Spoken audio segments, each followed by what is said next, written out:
Hey, everybody, welcome to Flash Fried. We got some news to look at, as usual. So excited. Paul's super happy. I'm fucking He's like a kid on Christmas, Oh, man. my God, I love the news. The news. It's always such great news. Christmas has come early for Paul. And, it should help with any feelings of anxiety anyone might have out there in the world. Oh, yeah, man. If you're feeling isolated and down and just depressive, this is gonna lift you right up out of that. It's just gonna immediately Flowers put some pep and in roses, that stack. man. Well, I mean, I have all those feelings going on, so I'm glad to be here, have those symptoms alleviated. It's going to be super awesome. You guys are going to see. So let's start with the obligatory impeachment hearing shit, because that's going on right now. This is day 4. The answer is yes. Sondland affirms quid pro quo in Ukraine dealings. Everyone was in the loop. It was no secret. It was no secret. President Donald Trump's top Europe envoy, Gordon Sondland, told House impeachment investigators Wednesday that Trump conditioned a valuable White House meeting for Ukraine's new president, on his willingness to launch investigation into Trump's Democratic adversaries, including former Vice President Joe Biden. Was there a quid pro quo? Sondland, a close Trump ally and longtime GOP donor, said in his opening remarks to the House Intelligence Committee. The answer is yes. That's it. That's it for Trump. Done. May as well just pack it in. Pack it in, Trump. Wait a minute. Didn't they say there was no quid pro quo? No, he said yes. Sondland said the answer is yes. But didn't Trump say that? Trump, well, yeah, that's all Trump has said. Of course, Trump says there's no quid pro quo. So. I don't know. I mean, okay. Well, I mean, that seems strange that the top ambassador to the EU would say that if that wasn't what the administration's policy was. He's a never-Trumper. He's a never-Trumper. Yeah, he hates Trump. A GOP operative and donor, yeah, totally. He gave $1 million to Trump, for fuck's sake. He's a never-Trumper. Sondland's testimony, the most explosive in a series of public impeachment hearings, riveted lawmakers. Can I just be honest? No one was riveted, all right? Yeah, no one was riveted. There was nothing explosive about this shit. I watched about fucking 30 minutes of it today, and there were no explosions. There was nothing explosive. Portraying Trump as the driver of an effort to pressure a foreign power to investigate his political rivals. Democrats quickly seized on the bombshell testimony as they seek to make the case that Trump abused his power by conditioning official acts to benefit his re-election campaign. So, that's all that really has happened today. I watched some of this myself. Basically, this supposedly explosive Sondland guy, pretty much whatever he was asked, is just like, I don't want to characterize anything. When I was watching him, it's basically like watching somebody interview an old, well-worn leather shoe. Yep. Just look at him. Just like a big old shoe sitting there. Like, we can tune in for a second, and you guys can see what I mean. Yeah, listen to him. Funny. He was charming. He was the kind of person the president would like. And once the two of them got together, we thought the chemistry would take over and good things would happen between the U.S. and Ukraine relationship. That's why we were pushing for a quick, unconditional meeting. So it's unfortunate that he was unwilling to meet without the commitment on the investigation. Man, how could you describe this at all as explosive? explosive? Boom goes the dynamite.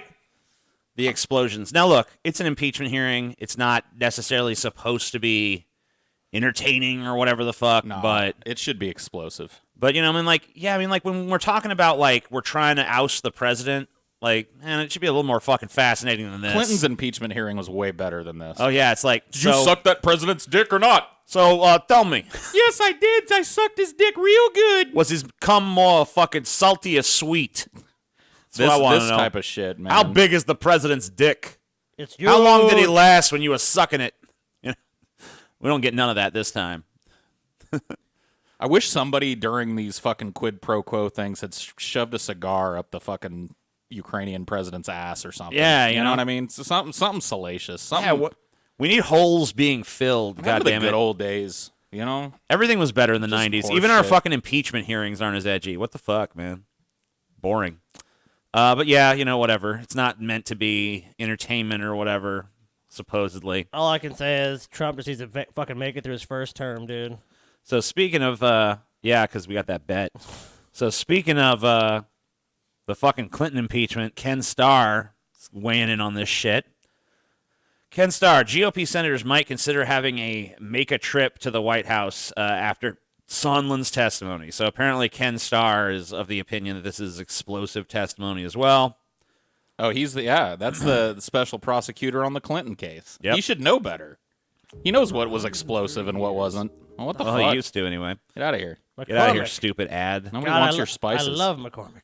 Out of Washington today, and we're going to be with you guys throughout the entire day. But Ken, as you look at this now, you got an opening statement from Gordon. So we're going to hear from Ken Starr, the guy who tried to oust Clinton and failed. But there's a lot of skipped areas here, but suffice to say his opening statement will last at least 10 minutes. From what you've been able to glean off of this, just in a quick speed read, what do you see as critical right now for Sondland? Well, it looks as if there may be a bombshell or two in this, and that's what we're looking for. Let's see what he says. He could revise this up to the very moment he said, you know, I have another take on this. What was this soft shit?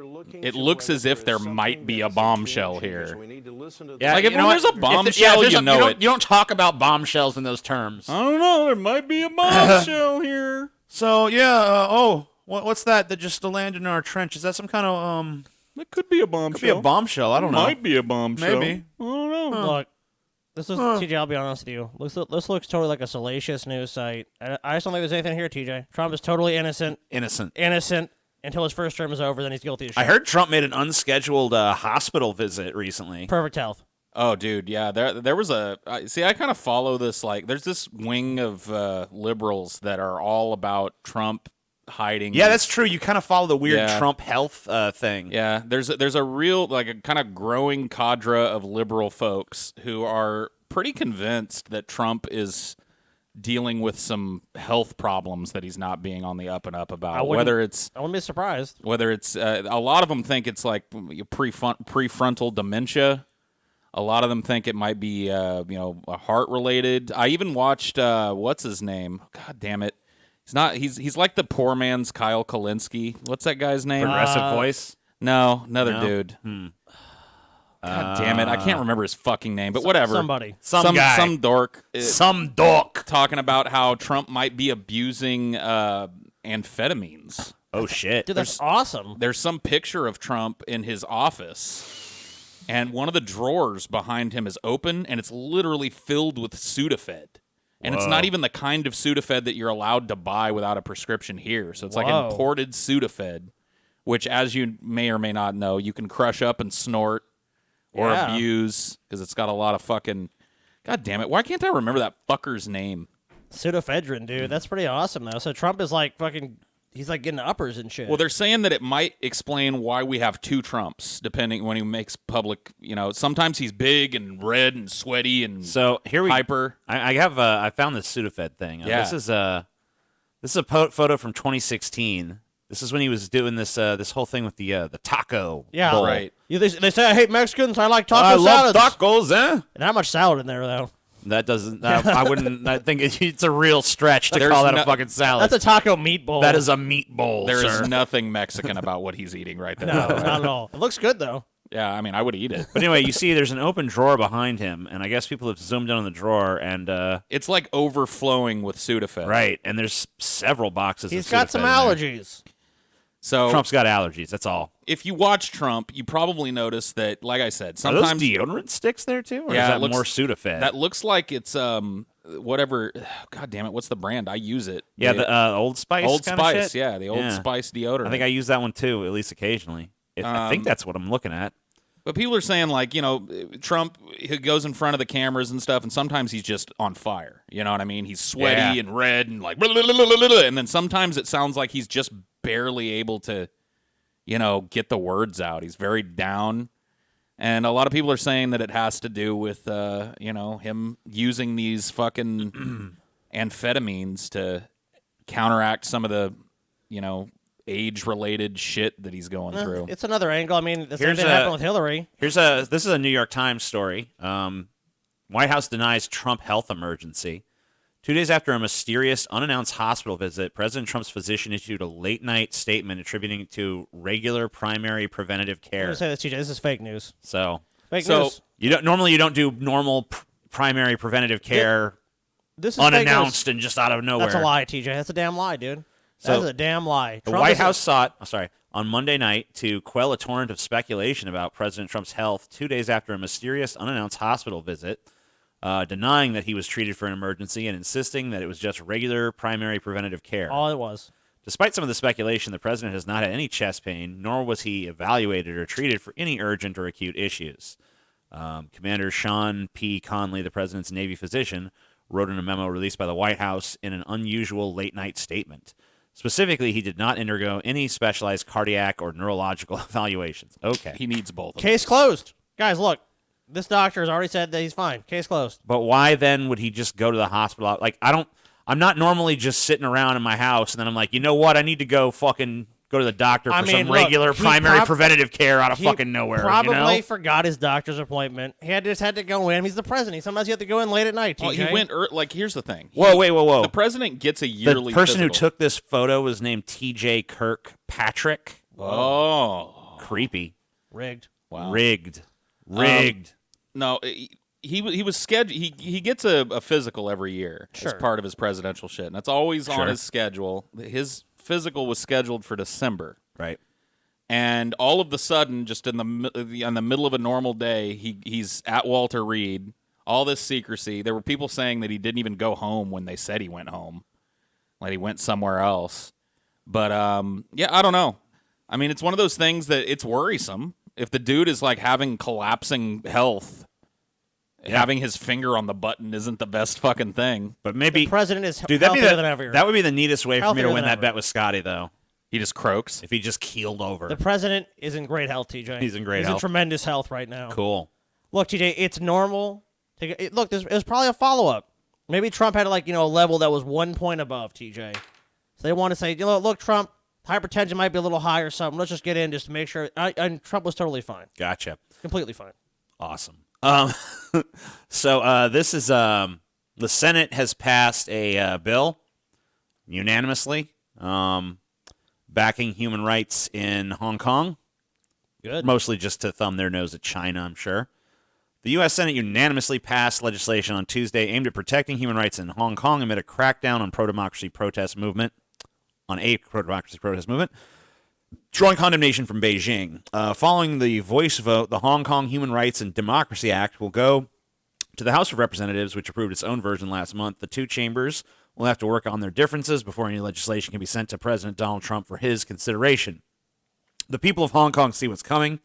They see the steady effort to erode the autonomy and their freedoms. Their feelings. Republican Senator Marco Rubio said at the start of the brief Senate debate, accusing Beijing of being behind the violence and repression in the Asian financial hub. I mean, Beijing. So China has shot back, and this is another story. Well, how can China shoot back? We've seen so many videos of them doing exactly that. Well, China's basically swinging its dick around.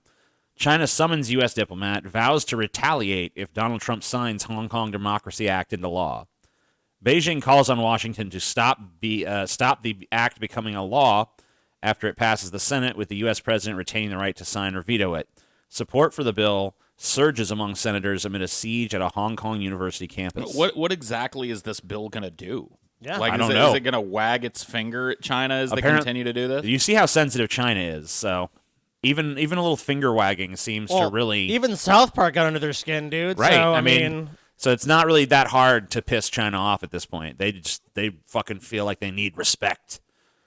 China summoned a senior United States diplomat on Wednesday. I mean, I'm sure that's all it amounts to, by the way, as it warned it would retaliate if President Donald Trump signed the Hong Kong Human Rights and Democracy Act into law. In a statement after the bill was passed by the U.S. Senate, the Chinese Foreign Ministry said Foreign Vice Minister Ma Zazu, whatever, has summoned William Klein, the U.S. Embassy's counselor for political affairs. China will take strong opposing measures, and the U.S. has to bear all the consequences. Yeah. Big fucking deal. So, what does this bill do? It probably does about what you said, Paul. I think it probably just wags the finger and officially condemns China or whatever the fuck. Short of we're not going to go to war with China over it. So at least not at this point. It doesn't seem like it's moving towards that. So it's just like a kind of a, I don't know, jockeying thing where they're like, hey, you shouldn't be doing this. All right, so here's what the bill does. Under the first Senate bill, U.S. Secretary of State Mike Pompeo would have to certify at least once a year that Hong Kong retains enough autonomy to qualify for special U.S. trading considerations that bolsters its status as a world financial center. It also would provide for sanctions against officials responsible for human rights violations in Hong Kong. So basically, it's a little bit like of an economic measure. Like, if you're not meeting our standard of autonomy, then you don't qualify for special U.S. trading considerations. Which honestly is just going to fucking punish the people at the bottom rung in Hong Kong, pretty much more than anybody else. I mean, if we're gonna, but China clearly doesn't want that either, right? But yeah, you're pretty much right. I've always felt that way about these kind of measures the U.S. engages in. It's like, the people of Venezuela are being oppressed. Well, let's prevent food from going to their country. Yeah, good idea. Let's starve them out and let's try to crush their economy. Yep. It's like, okay, well, I mean, great. Why are we doing that? It's just a weird response to like, it's like if you find out that your like neighbor is like, starving his kids, so whenever anyone approaches the house with groceries, you just slap them out of their hands. Yep. It's like, get out of here. Get out of here. Let those kids starve. Because I'm concerned about them, Well, their dad's a dick. They don't deserve to eat. It makes no sense. So recently, two of the guards that were guarding Epstein were arrested. And apparently, as Epstein died, guards allegedly shopped online and slept. I mean, are those crimes in themselves? Yeah, shopping online and sleeping? Well, when you're supposed to be guarding a prisoner, yes. I don't see how it can even be a crime, TJ. 2 jail guards responsible for monitoring Jeffrey Epstein the night he killed himself. That should be in quotes, by the way. Yeah, it really should.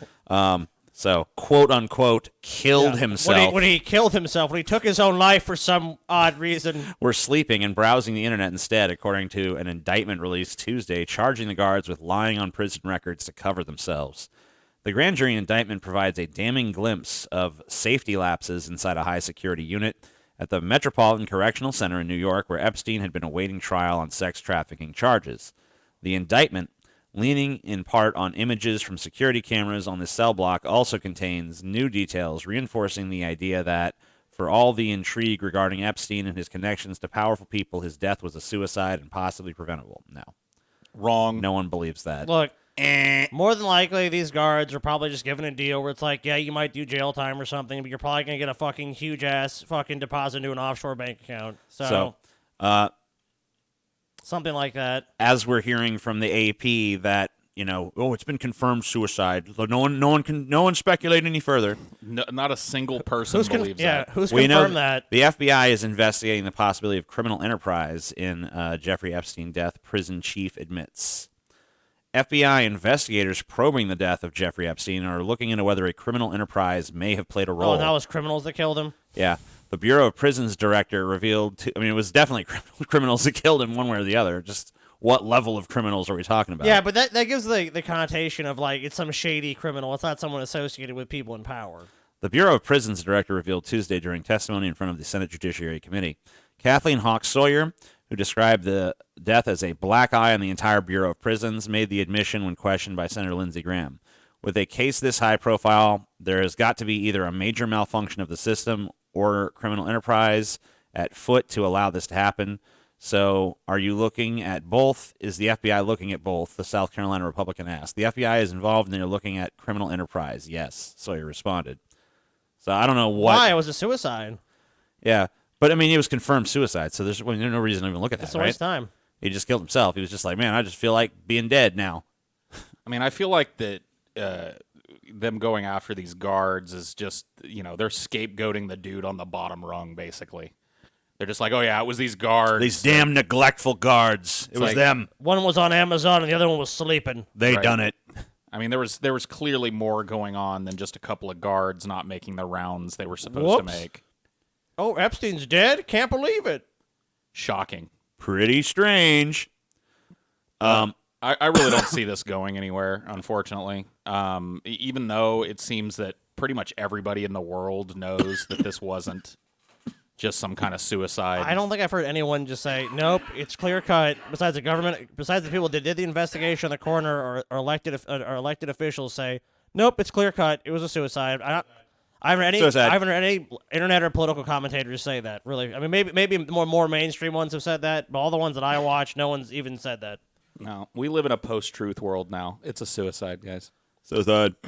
He just killed himself. He hung himself somehow. Yep, he was charged. He hadn't even gone to trial yet. He wasn't even facing like 30 years at that point. I mean, I guess he was, but he wasn't. I mean, it wasn't like he'd already lost. Like, look, if Epstein had been convicted and then killed himself, that could at least have been one thing because people have done that. There's actually a pattern of people, not even high-profile cases, offing themselves. Like, oh, I'm spending the rest of my life in prison. Fuck this. I mean, the dude, according to the official story, had tried to kill himself just a week earlier. Before this, but no happened. suicide watch on him. Yeah, no baby watch, as would be standard procedure in a high-profile case like this. A dude tries to kill himself, and then they just leave him alone in there. And it's definitely just the guards that made that call. Yeah, It was the guards that took him off baby watch. It was the guards that allowed this lapse. That fucking guards, man. You know what I mean, definitely the guards that made his in-cell fucking camera not work. Yeah, malfunction, man. That's just crazy. Oopsie daisy. Oopsie. Camera didn't work? Oh, these other cameras didn't work? Oh. None of the cameras work. All Guess broke at we'll the same never time. know. Pretty odd. It's kind of like when they have those police shootings, you know what I mean? Yeah. You know, the officer just didn't turn Oops. on their body cam. The Oh, body no. cam malfunction. That body cam didn't turn Whoopsie-daisy. on. You know, man, it's so crazy. When public officials are held to scrutiny, suddenly the evidence just disappears. Yeah, amazing.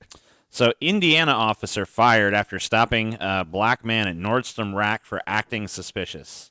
Hey, Sure, hey. Sir, you're shopping while black. Please put your hands in the air. Shopping while black. What are you guys doing here? what is a black dude doing in a Nordstrom's, huh? You can't afford this place, buddy. Get out. Oh, yeah, you get the fuck out of here, bitch. All right, Wow, that's crazy. Go to the top headline underneath it. So the chief constable of Lawrence Township said he fired the deputy constable within 2 hours of viewing the. That's wow. That's kind of crazy. So, man, they're taking this shit a little more seriously because they don't like these fucking PR black eyes, you know. They're not just absorbing this shit anymore. They're like, fuck. I'm even surprised they're able to do that because most police are unionized, and usually they have to like go through, even if it's like just clear cut, they have to go through a legal process. That's kind of astonishing. Well, you might see a lawsuit from this guy. Who knows? A deputy constable in Indiana has been fired after he was seen in a viral video confronting two black men in a store parking lot for acting suspicious. In the video, posted to YouTube on November 13th, the description says the two men first noticed the officer watching them while they were at a Nordstrom Rack store in the Castleton neighborhood of Indianapolis. He watched us buy everything, and then he followed us to the car, the YouTube video description says. According to the description of the 17-minute video posted a day after the incident, which has been viewed more than 300,000 times as of Tuesday morning, the men started filming when they began to exit the parking lot, and the officer screamed he was going to run their plates. So he circled back to ask him why he was being invasive and abusing his authority, the description said. And I have the video, but it is quite long. But we can maybe... He harangued these dudes for like a quarter hour. Yeah. For what? Because I told you to. You haven't have a reason, sir. You didn't pull me over. But you didn't pull me over. Out or I'll hit for Smoking in his car. Yep. He wants to give that cop secondhand smoke. He's trying to poison that cop with his secondhand smoke, bitch. I can't even breathe. Can't even breathe. Assault. back up and Call I'll your take you out of supervisor. the car. Call your Get your supervisor. driver's license. Call your I love that. That's such a cop answer, too, to that question. Let's go back and hear that again. for what? Because I told you to. Because I said so. told you to. Look, boy, I done told you to take the lights down now. Because I said, boy. What you mean, what for? If they wouldn't have bought the shit and they're driving around, what suspicion do you have they've done anything wrong? Let me explain something to you, White Scotty. intuition. Yeah. Don't you ever heard of that? You never heard of white intuition? White intuition. White sense tingling. Oh, darkies around there committing a crime. I knows it. I knows it. My cracker sense is tingling. Get on out of this car here, put some salt on the ground, do some soft shoe for me, boy. You have a reason, sir. You didn't pull me over. But you didn't pull me over. Get the license out or I'll hit for a backup and I'll take you Call your out of supervisor. the car. Call your Get your supervisor. driver's license Call your out. supervisor, sir. Get your driver's license out right now.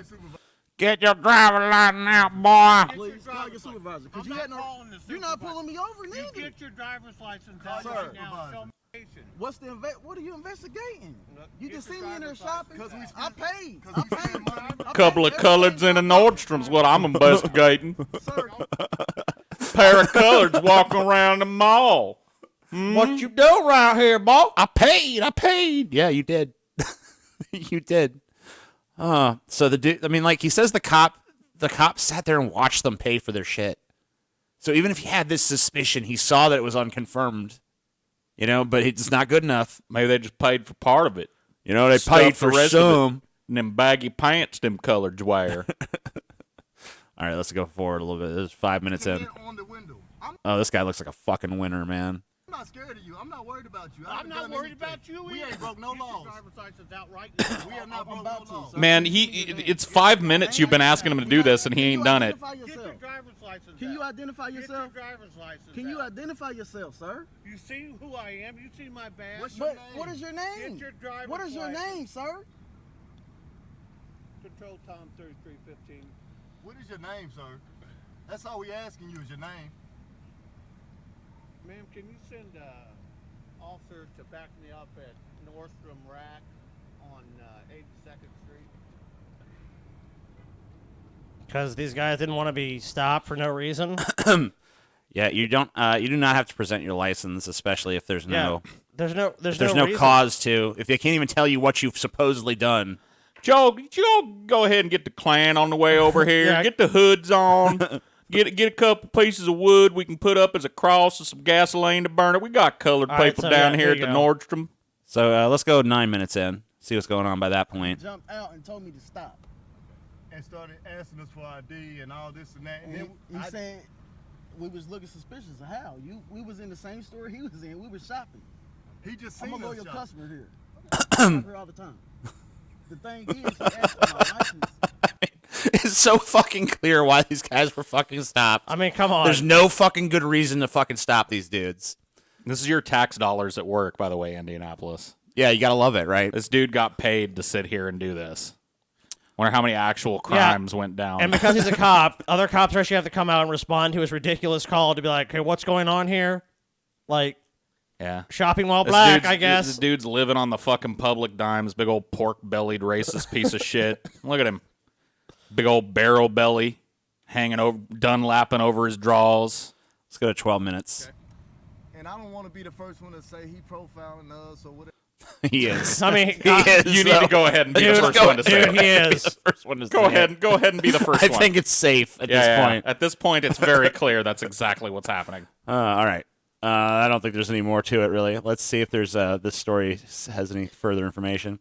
The men repeatedly asked the officer, identified as Lawrence Township Deputy Constable Daryl Jones by NBC affiliate, whatever. Dude, listen to this. So this is what, I'm not calling the supervisor, Jones said, to which one of the men said, "You're not pulling me over either." "What do you need my ID for, sir?" One of the men asked Jones. Because you want to run your mouth. Because you want to run your... Is it against the law to run your mouth now? Well, goddamn, come and arrest all of us then. Yeah. Oh, I love this. I got my right to do anything I want to do. I'm a police officer. Wow. Oh, man, dude. Man, What a power-abusing, corrupt piece Oh, of shit. fuck me, dude. I'm glad this guy got fired. That pretty much sums up. I can do anything. Yeah, that's the cop mentality right there. I am God. See, bad right hair means I can do anything. Oh, all right. Well, yes, just another Great, example of a fucking. At least some he was pig fucking shit fired. pigs. Yeah, you know what? Yeah, I I'm glad. agree there. I'm glad that these stories. I'm more and more frequently seeing actual consequences happen. So you're gonna like this story. This, Paul, you were talking about the post-truth world a minute ago. Yeah. So here's another great example. Twitter threatens corrective action against Boris Johnson's Conservative Party after it created a fake fact-checking service. What? Yeah. So Twitter has threatened to take corrective action against Boris Johnson's Conservative Party after the party rebranded one of its official Twitter accounts as an independent fact-checking service during the first televised general election debate. The party changed its CCHQ press account into what appears to be an independent fact-checking service covering the TV clash between Labor leader Jeremy Corbyn and Conservative leader Boris Johnson. So they're just like pretending to be Yeah. this neutral party. Yes. Going like, oh, everything Boris Johnson says is correct. They didn't even bother to do, like, they didn't bother to, like, create a fake fact-checking thing. They just literally just rebranded Yeah. their own fucking, their own Twitter account that was currently being used for whatever other purpose. And they're like, yeah, we're a fact-checking org now. Fact checking. Checking the facts. Jeremy Corbyn is a fucking twat. Wow. With a white tick logo on a purple background, the branding obscured the account's link to the Tory party.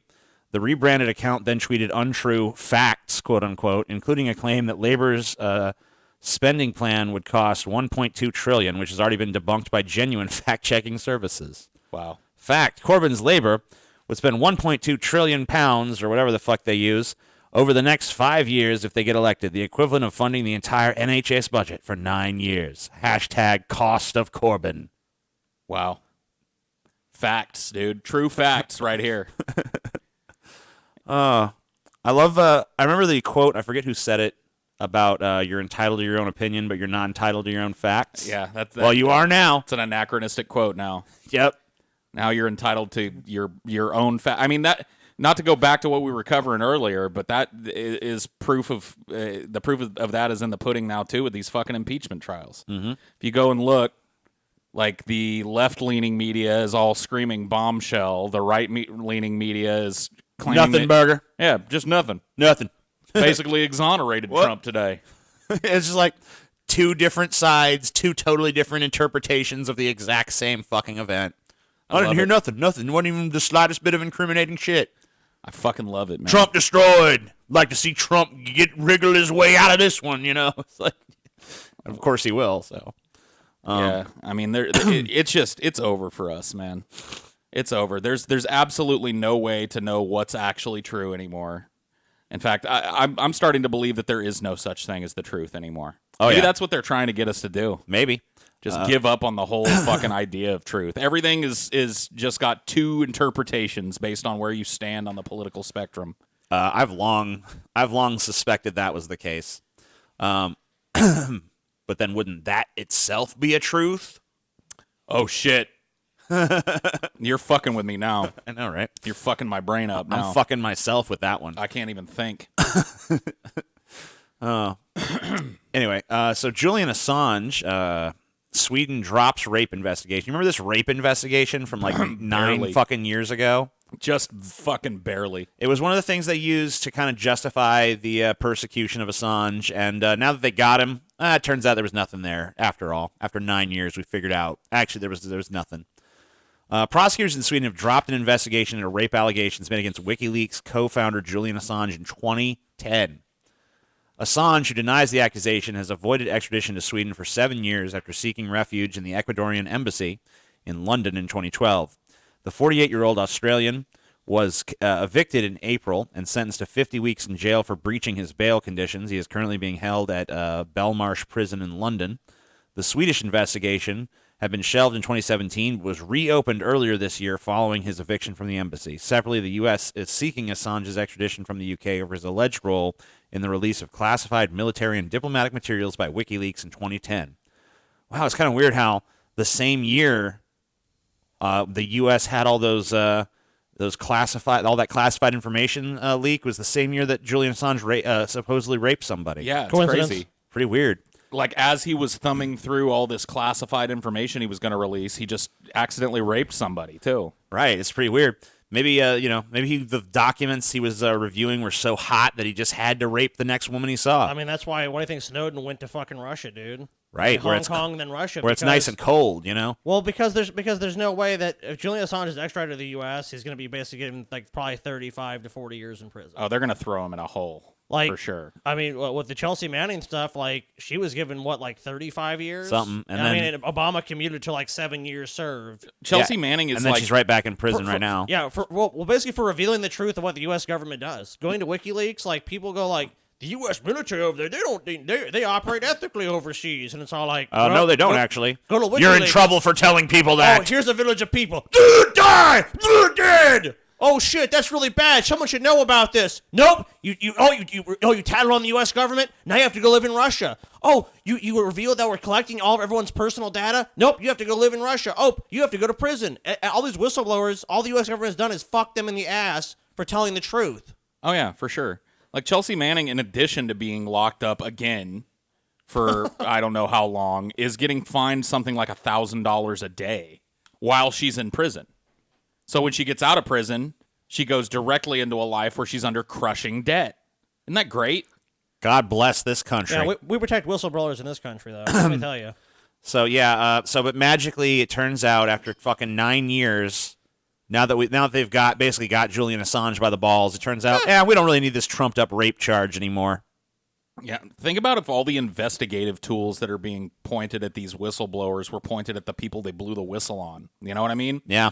What a beautiful world we'd live in. God, it would be amazing. Wouldn't that be crazy? Hey, let's instead of attacking the people who gave us the information, maybe we fucking go after the people that were exposed for their criminal acts. No. Remember the Panama Papers and was like, look at all these rich people who have hidden their money all over the world and lied and manipulated the system. What's happening to them? Nothing.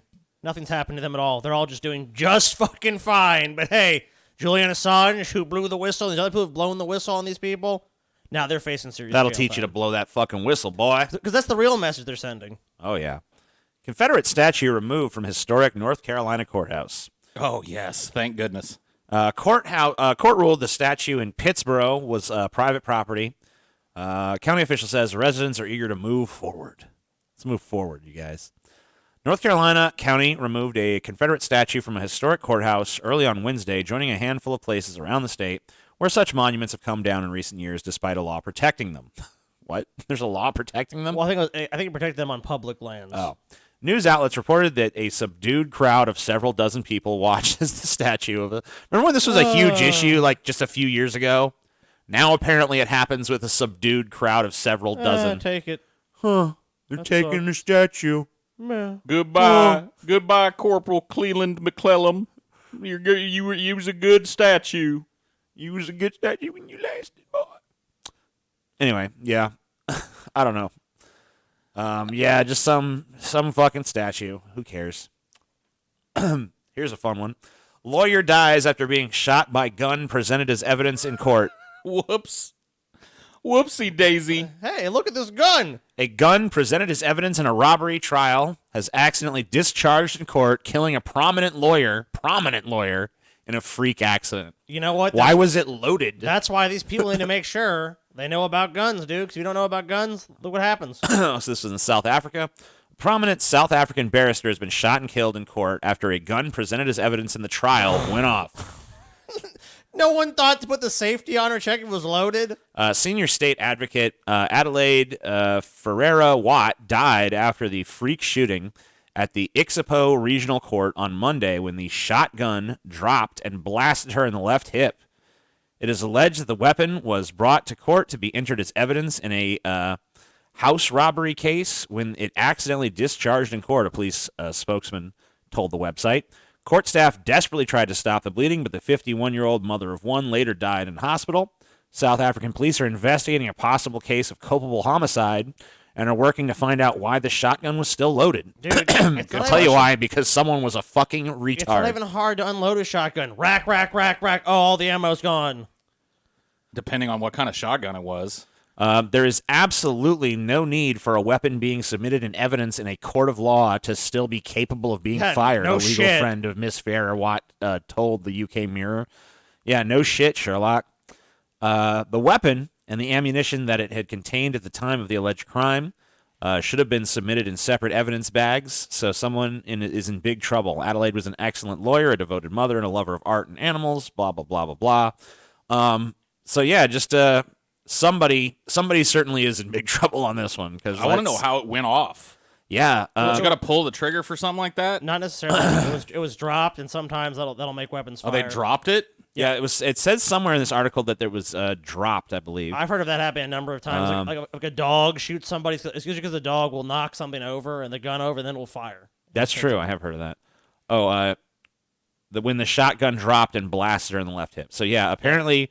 Someone brought this shotgun in the court, and either they dropped it out of their hands or it was knocked off a table or something like that.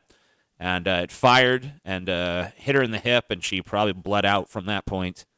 What an uplifting story. I mean, I'm just absolutely bowled over by today's news. Don't you just love when random happenstance conspires to just meaninglessly end a human being's entire existence? It's fantastic. Isn't it just wonderful? Absolutely great. Joker sequel in the works as Todd Phillips eyes more DC origin movies. Exclusive. Good. More incel power fantasies brought to the big screen. The director is likely to reteam with star Joaquin Phoenix in a follow-up to the $1 billion grossing rated R hit. I think it's the first rated R movie to gross $1 billion. It's actually passed the domestic gross of The Dark Knight, which is crazy. I love how they made this movie. They kept saying, like, this is a one-off, self-contained story. You know, not going to be a sequel, not going to... Joaquin Phoenix is notorious for not reprising roles and all this shit. Not going to be canon. $1 billion later. Oh, yeah. It's like, okay, we're making the sequel. Yeah. Come on, Joker 2, motherfucker. I mean, wouldn't $1 billion change your mind on almost anything? It certainly goddamn would. Well, the fucking head of Warner Brothers is calling Joaquin Phoenix up like, how about $25 million? You know, like, wait a minute. Oh, by the way, Todd Phillips, I read earlier today, stands to personally make about $100 million off this movie when all is said and done. I mean, they made a movie that was super successful. He deserves it. On October 7th, Joker director Todd Phillips headed into Warner Brothers Pictures Group Chairman Toby Emmerich's office, buoyed the film by the film's $96.2 million opening weekend haul. Sources tell The Hollywood Reporter he proposed an outsized idea, the rights to develop a portfolio of DC characters' origin stories. Emmerich balked. After all, Warner Brothers is very protective of the DC canon. Really? Really? Yeah, you wouldn't know it. And they've wiped their ass with it several times. Yeah, I didn't know that. They're not very good protectors. That's actually the only news we've actually discovered today. And all of their DC deals have been for one film and one film only, but Phillips did emerge from the meeting with the rights to at least one other DC story, sources say. And now that Joker has crossed the $1 billion mark, a sequel is on the way. As the movie keeps raking in money overseas, Phillips is in talks to reprise his role as director for a second Joker outing. He and Scott Silver, who penned the gritty Joker screenplay, will write the follow-up, THR has learned. Warner's has sequel options in place for Joker star Joaquin Phoenix, who has emerged as a strong contender in the Oscar Best Actor race. The studio and Phillips reps at CAA declined to comment. Joker marks the fourth DC title to cross $1 billion, following in the footsteps of 2018's Aquaman at $1.15 billion, 2012's Dark Knight Rises $1.08 billion, and The Dark Knight at $1 billion. I can't believe Aquaman made over $1 billion. I know, dude. I mean, Jesus Christ. That is a horrible fucking movie. I never saw it. Horrible. No, I never seen it. Don't watch it. It's horrible. Really? A lot of people told me it was good. They must have been fucking high. You know, I always thought Aquaman was a fucking underrated as a fucking at least in terms of its value as a property, man. Okay. It's just a TJ. I've been vindicated at this point. It's a big budget CGI spectacle, and if that's what you want, if you want a movie, I'm kind of done with it. If you want to just turn your brain off and just see a fucking bunch of action set pieces and go around the world kind of movie, I'm done with that. I mean, it's already been done with the Avengers to death. It's already been done with Marvel to death. I mean, it's just DC doing the same version. I'm a little bit sick of the spectacle film. I'm really more interested in this kind of jokery type of shit at this point. Like, I don't let's really go back. wanna... Let's go back to some fucking intimate character study kind of films for a while. I don't want to see a sequel to this Joker. I just don't. Like, it's not going to be able to pull off the same impact. No. There's just no way. Like, these origin movies are always really good for, conveying a relatable story and showing the transition. It just kind of fucking plays itself out in a pleasing way. Now that he's already there, I don't know. I don't know how they're going to make this any better than what came before it. And if that's the case, they should just let it stand. Yeah. Just let it stand on its own and move on to something else. Yeah. I would say that I mostly agree with you. I think that, obviously sometimes you can fucking take a masterpiece and make something that, is equal to it. Like a Godfather 2 kind of thing, but you've never even seen the Godfather. I know. Well, I mean, I know how they're considered.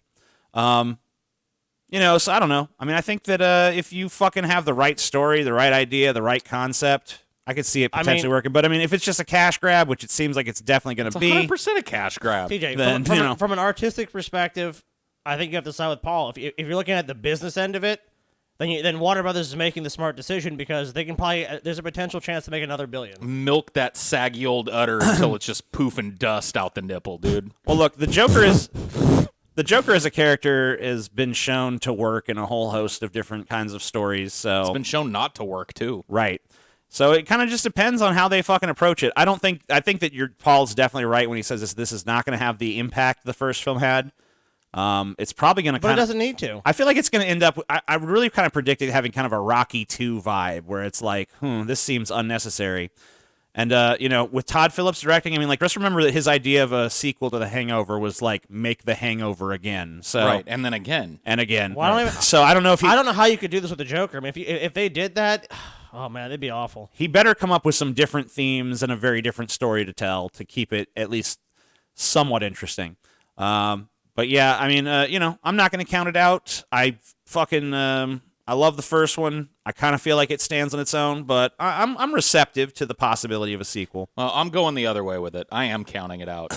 I'm boycotting any Todd Phillips DC fucking properties here on out. No more. I don't want to see any more. No more. God damn it. Damn. Is America ready for a gay president? No. I'm just going to go ahead and answer. No. Booty Judge Surge poses question. I'm just saying no. No. America is not ready for a gay president. Wow. I don't necessarily agree with it. I think it should be ready, but there's no fucking way, dude. Homophobe Paul. There's just no way. Gotcha, man. Yeah, you hate gay people. We understand.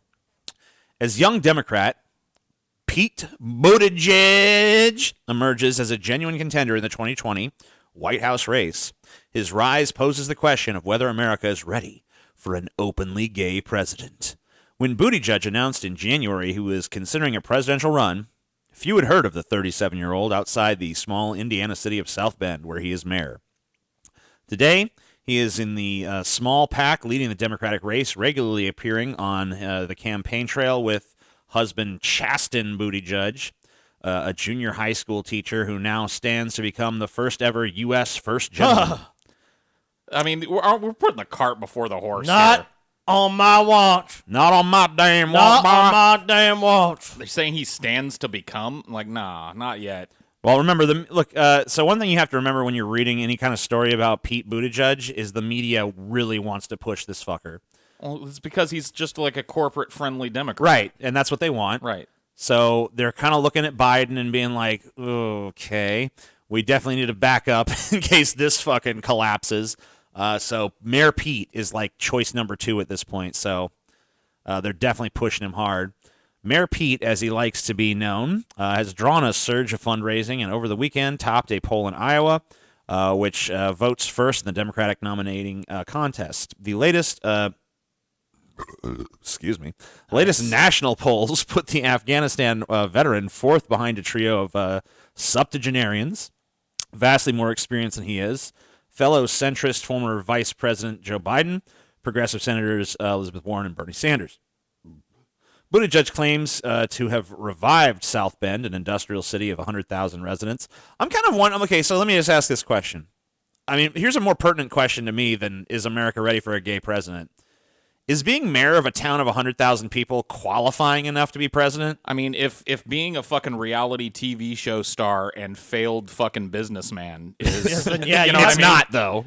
I mean, but at this point, like... I mean, I guess it is, but it's not, and it shouldn't be. Who could credibly claim that there's a litmus test for the experience of a fucking president after this last one? The only qualifications you need, I believe, are to be a U.S. citizen and be 35 years right. old. I mean, beyond that, it's up to the people who vote or whatever. But yeah, but I'm just asking, like, as a citizen of this country, do you fucking personally think that's enough fucking experience? I don't even. I got to be honest with you. Yeah. And this is just my honest take on it. I don't know that I feel like experience in government is necessarily a good thing. Now, I'm not saying it's necessarily a bad thing either. Right. But I don't know that we should let, because I feel like we already have this kind of hand-in-glove, good old boys network going on that's led us down this fucking So you path. think... So, but are you basically saying that maybe it's a good thing for the president to be kind of a disruptive force sometimes that comes from outside of the political paradigm of the country? And you definitely need that 100%. I didn't agree with it, but look at the candidacy of Sarah Palin. I mean, she was basically Pete Buttigieg. Right. She was the mayor of some little Wasilla, right? Yeah. Tiny little Alaskan town, and got catapulted into this huge megastar. And a lot of people... Well, she became governor first. Right. But, I mean, she didn't serve as governor for very long. No, like a minute. Right. She actually was in her first fucking term as governor and quit to go and run. So, And a lot of people liked her because of that. A lot of the support that you saw cropping up around a Palin vice president. There was a certain outsider appeal for sure. People were like, "Oh, she's not from the Beltway. Well, she's look, not." So, why do you think America's not ready for a gay president, Paul? Because I think that right now the people that are still going out and voting are, to use an overused term, boomers.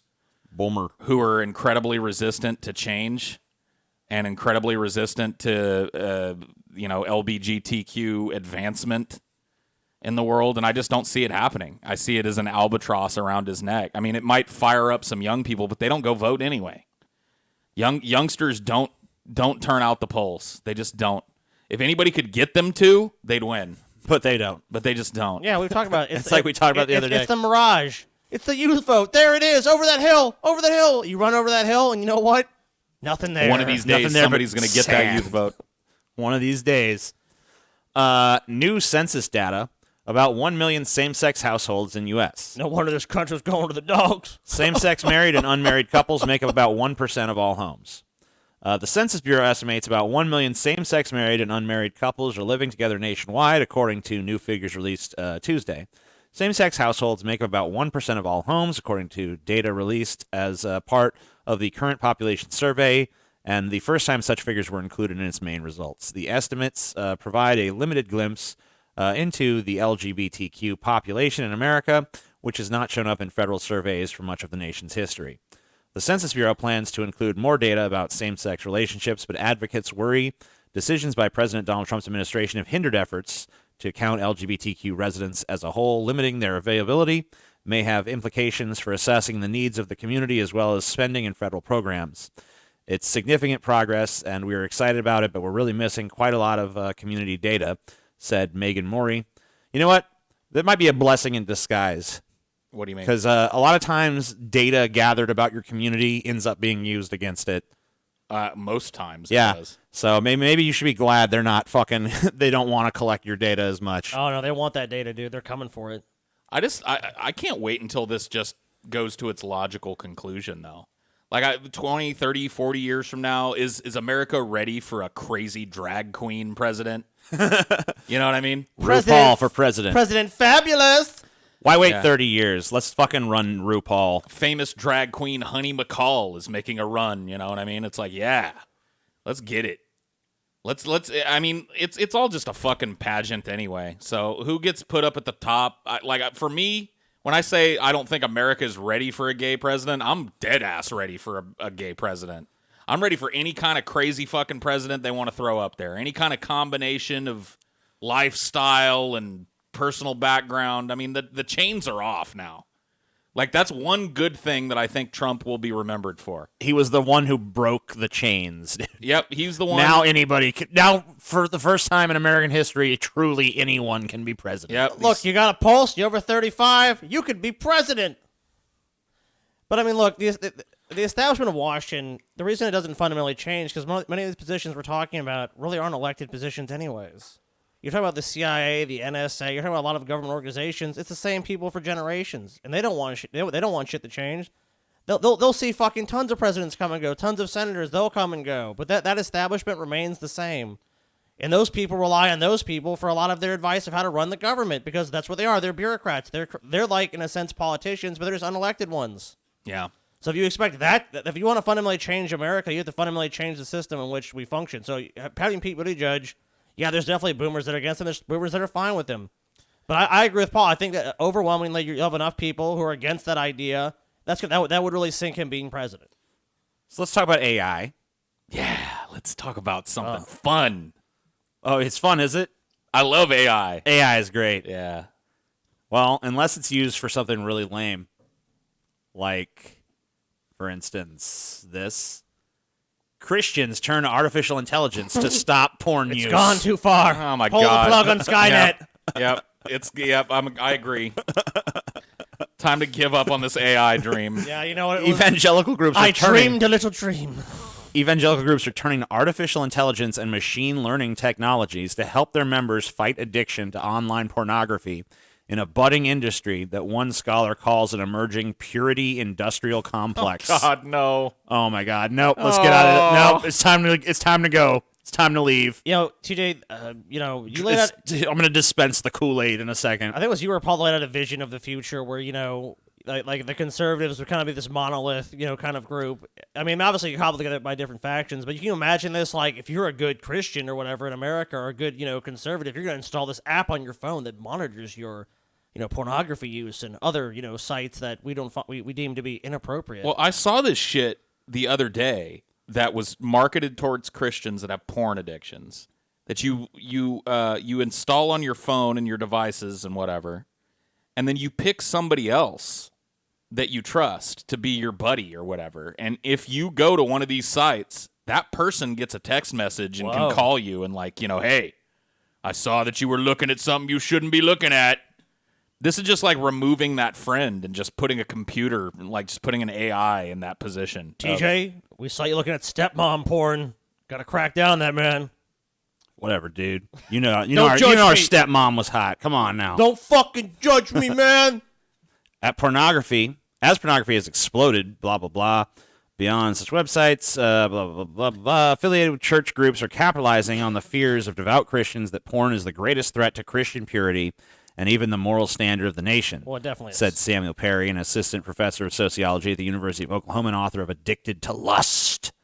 A recent report by the Washington-based National Center on Sexual Exploitation cited a study of university students that found that 93% of boys and 62% of girls were exposed to online pornography during their adolescence. I wonder why was it so much higher for boys? It's weird. Yeah, I don't know. So strange. I think those numbers are probably higher in both cases, too. Yeah, I think it's probably 100%. I mean, or damn near it. I was awash in porn in my adolescence, and that was like, pre-modern internet. Right. I mean, like, this was like back, I mean, like when I first looked at internet pornography when I was like, whatever, 13 or whatever the fuck I was, like, that was when you, like, opened up a fucking, you saw, like, a thumbnail, which is, by the way, like, the thumbnail page took, like, forever to load. Of course. And then you looked at the thumbnails and you tried to figure out which one was going to be the most satisfying to fucking tug your dick to. Oh, dude. And then you click on it, and then the picture itself, like, pictures used to fucking take a long time to load, just like, Like, the picture would load line by line. And for some reason, in the infinite wisdom of our parents, the computer was placed in TJ's room. Yeah. Which I don't know who thought that was a good idea, because I was like, man, that computer must have saw... TJ, the minute he got the internet, was like porn. Dude, probably all night. The first internet porn that I remember seeing was literally dot matrix porn. It was like... I don't even know what that is. It's like these pictures that are made like pointillism almost, that are made up to look like a chick with her tits out or some shit. Oh, okay. Like it wasn't even like, it was before they could even really feasibly send a real high resolution picture through the internet. And there was like, it was just like a pair of boobs, like with something that was kind of a chick, Any port in the storm, huh? Yeah. I mean, back in those that days, pixel is fucking hot. It was. I didn't even like go looking for that shit because it was so shitty. Magazines Why were the would way you? to go. Like for me, yeah, like most of my porn came from magazines up through the 2000s. Stealing the fucking Playboy from under your dad's fucking tool shed or whatever the fuck. Oh yeah, when I was a kid, that made way more sense. Like I remember when I went through a breakup in like 2001, I had a buddy just bring me a big fucking garbage bag filled with porn. You know what I mean? Just a bunch of old like Hustler and Barely Legal, and I can't remember. There was like 50 million different porn magazines back in the day. There was back in the day when before the internet totally replaced them. Yep. There was like a million. Yep. But Hustler, that was a great one because Hustler was actually funny to read too because there was all kinds of like super dirty jokes and humor and Hustler was the politically incorrect shit in there. It was actually the filthy one too. You got to see, you got to see inside the vagina and shit. Yeah, Hustler was like the real fucking Spread shit. eagle. Yeah, made you feel like a fucking gynecologist and shit. Yeah, like if you found a Playboy or something, that was like, all right, a Playboy, that's fine. But if you found a fucken Hustler, you were like, God damn. Hold the fucking door. I hit pay dirt, boy, let me tell you. And they were like Photoshop like celebrity faces on bitches or whatever too. Yeah. They didn't give a shit. Like they'd be like, yeah, we fucking Photoshopped Alanis Morissette sucking a dick. It was like, I remember that in there specifically. Oh yeah. So yeah, they were just fucking, they didn't care who they offended.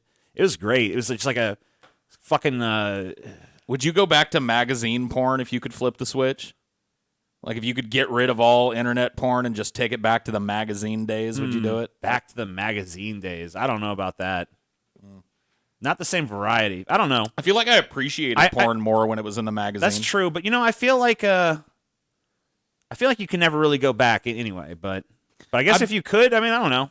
It was a more innocent time. TJ would not go back, dude. You've been so desensitized by this point to porn that it's just like shit that would have literally fueled your masturbatory fantasies for years back in the day. It's just like, next, not hot enough. Next, not enough butthole in this one. Find me some more butthole.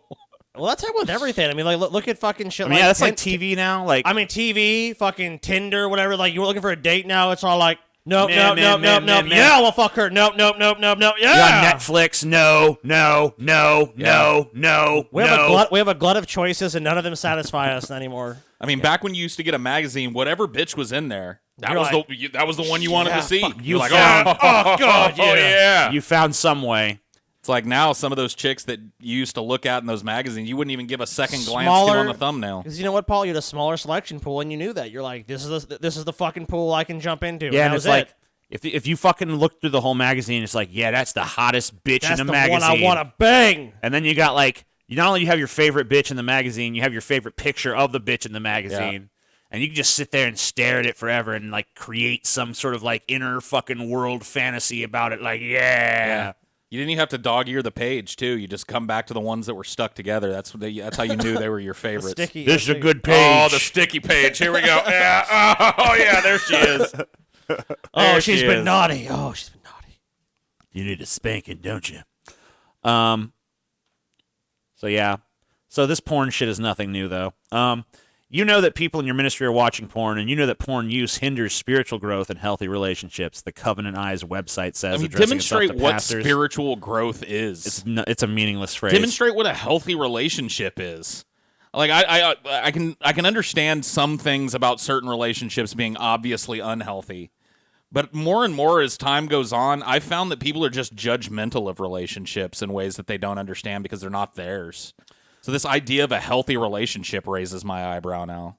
Well, you know what? It's like any claim made without evidence can be dismissed without evidence. Listen to what this... Where's the evidence of any of these things? Listen to what this shit does. After buying a subscription to Covenant Eyes and installing the software on their devices... Eyes? Yes. Oh, my God! No! Yes.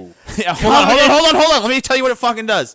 Users are asked to provide an email and phone number for a list of friends, family, or pastors called accountability partners. Yeah, this is exactly what I was talking about. If a user then accesses pornography on their laptop or smartphone, the software would then capture a screenshot, blur it, and send an email to the user's ally or allies who they have selected to help them in their journey, says Dan Armstrong. So basically... It's like volunteering to have Big Brother stand over your fucking shoulder, dude. Exactly. And basically it's like, yeah, so if I get weak and I look at porn on my phone... It'll send it to my fucking Covenant Eyes pals. Not to mention my allies, so that they can chastise me. If TJ and Paul install this on their fucking phone, dude, and like let's say they set me as the ally, dude, my fucking inbox would be full. Dude, I would look at it as like a way to just help, like somebody was helping me screen porn. You know, that's why they blur it. I think it sends them a blurred screenshot. It sends them blurred. Yeah, it sends that. Send the whole thing. Yeah. Because if they did that, people would just be ironically using it to like share porn with each other. Like, check out what I'm looking at now. Cool.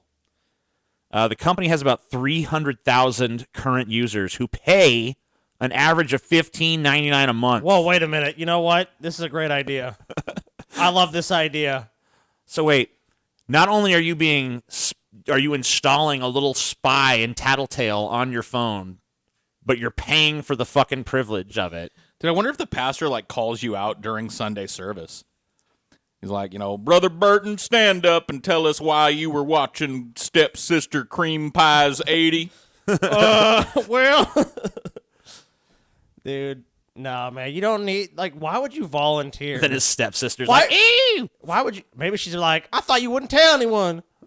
I mean, why would you volunteer to have someone literally know when you're fucking jerking off to porn, man? Come on. It's just going to convince people to like get. I think this is just so they can tell their wives, like, look, you know I'm not looking at porn. Then they got like another device that's not on the system. Yeah, they no find shit. some way to circumvent it. Of course you. There's just no fucking way. Or you could be like, yeah, look, see, Pastor so-and-so is my ally. Then just put a different number into a fucking burner or something. I mean, come on. There's so many ways to circumvent this shit.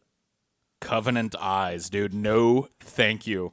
I don't want any Christian fucking bullshit looking at me while I'm spanking the monkey. Thank you very much. Dude, no, Christian Big Brother's watching you, Paul. No.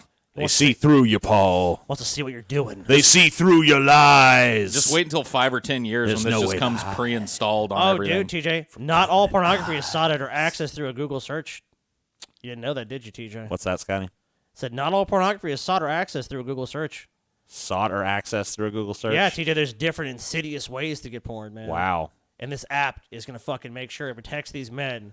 Protects them all. Keeps them strong. Man, I shudder to think what Google knows about my spanking habits, man. Oh, they know everything, dude. They've got literally a fucking bale of papers just listing porn. They have a holographic recreation of you with all of your that's just like has all of your fucking personality attributes.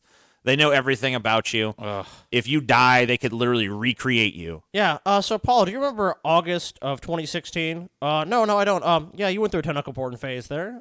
So here is you. You know, it's Forgot about that. I mean, you probably have. I mean, I'm not saying the tentacle thing, but like, I mean, imagine if they cataloged everything you looked at, then just showed you. It'd almost be like the St. Peter fucking reviewing your life events thing. It's just weird and creepy, and this Big Brother thing I don't want. Brains are nearly 20% smaller than they used to be. But does this matter? I could have told you that. Does this matter? No, my brain's more functional, dude. They may have shrunk by around 17.4% over the last 20,000 years, research suggests. And unlike the controversial claim that people are growing horns in their skull due to phone technology. What? Wait a minute. Okay. I'm reading the wrong article here. Excuse me? Young people are growing horns in their skull due to excessive phone use, scientists claim. What? Paul, you were asking how far it has to go. How far does it have to go? You're sprouting horns. You're getting antlers. Scientists have discovered that young people are developing weird horn-like growths in their skull. What the fuck? Caused by excessive phone use. Do I have a fucking thing? Maybe. Dude, where is it? Researchers from Australia found small buildups of bone in the back of the heads, which are a result of bad posture. It is believed that bending over a phone can transfer weight to the back of the head, resulting in the growth of bone in nearby ligaments and tendons. You may say it looks like a bird's beak, a horn, a hook. Chiropractor. Okay, so it's a chiropractor saying this. Fuck so this, dude. Whoops. I don't know about this. Yeah, come to me so I can stretch you out and get rid of your horn. Oh, dude, look at this site. This is garbage, dude. Fuck this. Close this shit up. I want to dude. see some pictures of some fucking millennials with antlers sprouting out of the back of their heads like we got here. You know what though, Paul? If you see that, that'll be someone that installed that in the back of their fucking head. Yeah, this is Metro Co. UK, so Yeah, I mean, it's a like garbage publication for sure. garbage publication. You know what, Scotty? I think this is the most reliable publication out there. We have the right to be an idiot. There are indications from the fossil record that suggest that our brains have become somewhat smaller in the past 10,000 to 20,000 years. Michael A. Hoffman, professor of neurobiology at the Netherlands Institute for Neuroscience, tells Metro Co. UK. This is already well known. This is well before the advent of the smartphone, blah, blah, blah, blah, blah. No shit. 20,000 years ago, there were no smartphones? Well, That's remember, crazy. we might have smartphones, but we still have a stupid populace that needs that kind of shit explained to them. There's absolutely no scientific evidence that modern human brain has been getting smaller during the last centuries, Professor Hoffman says. Okay, so basically the news story is there's no news. Right. Yeah.